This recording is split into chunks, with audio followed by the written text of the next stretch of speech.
आज आपण आता जालना जिल्हा घनसंगी तालुक्यातील पिंपरखेड या गावात आहोत.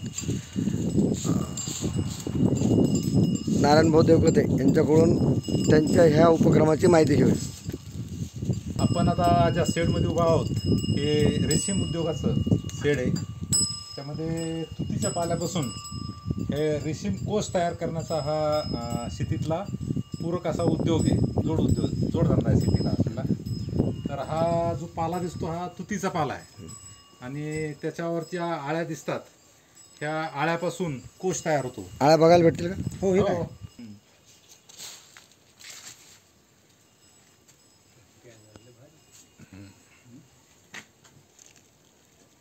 ह्या आपोआप आल्या का टाकल्या आणून? टाकल्या आणून. कुठून आणलं?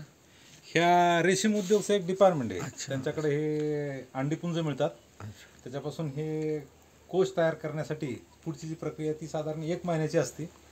तर चॉकी सेंटर म्हणून एक प्रकार आहे ज्यामध्ये सुरुवातीच्या स्टेज असतात त्या क्रिटिकल असतात, म्हणजे मायक्रो काम असतं ते सगळं. म्हणून ते काही लोक एक्सपर्ट जे असतात ते 2 स्टेजेसपर्यंत ह्या आळ्या वाढवतात आणि नंतर ते तशा अवस्थेतल्या आळ्या आपल्या शेडवर आणायच्या आणि त्याला पाला टाकायचा. 2 वेळेला पाला टाकावा लागतो. तर बाहेरचं जे शेत बघितलं तर साधारण 2 एकरचं शेत आहे. तो पाला सगळा यांना पुरतो. आता हे जे शेत आहे हे याच्यामध्ये तुती आहे. 2 एकरचं शेत होतं. तर याच्यामध्ये साधारण 200 अंडीपुंज 2.5 महिन्याच्या नंतर एकदा असे साधारण वर्षातून 4 किंवा 5 क्रॉप निघतात आणि 200 अंडीपुंजपासून साधारण 60 किलो ते 1 क्विंटलचं ॲव्हरेज असतं.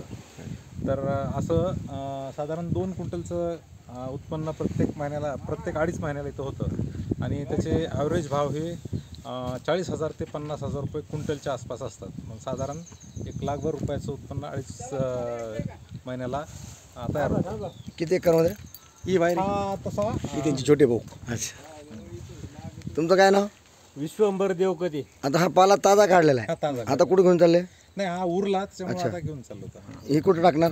आता हे जनावराला. अच्छा, मुर्जी भाऊ. अच्छा, काय नाव? भगवान रामनाथ देवकते. हे 2 एकर.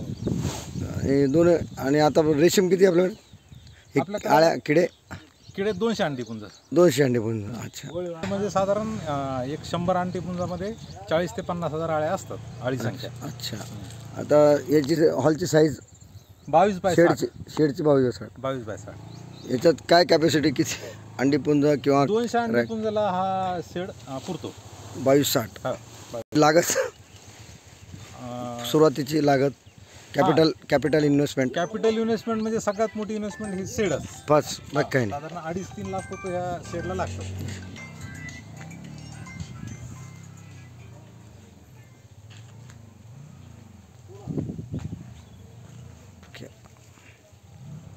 हा पाला उगवून यायला छाटणी झाली हां की प्रत्येक 1.5 महिन्याला तो पाला परत नवीन तयार होतो.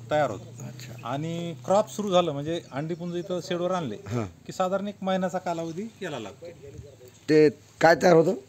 रेशीमचे कोष तयार. त्याचे रेशीम कापड जे तयार होतं हां हां हां ते ह्या कोषपासून.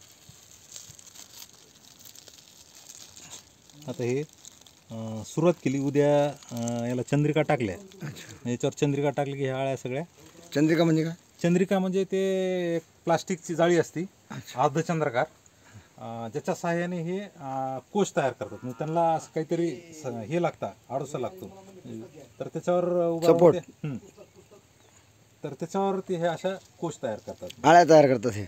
हा, आळ्याची पूर्ण वाढ झाली की मग स्वतःभोवती ती गुंफून घेते. तिच्या तोंडातून एक लाळ ग्रंथी असते. अच्छा, त्याच्यापासून हा धागा तयार होतो आणि तो धागा ती स्वतःभोवती गुंफून घेते आणि मग तो कोष तयार होतो.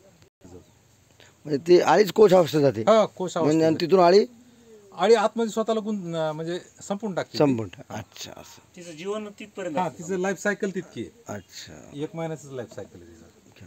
म्हणजे टोटल ह्या प्रोसेसला 2.5 महिने लागतात.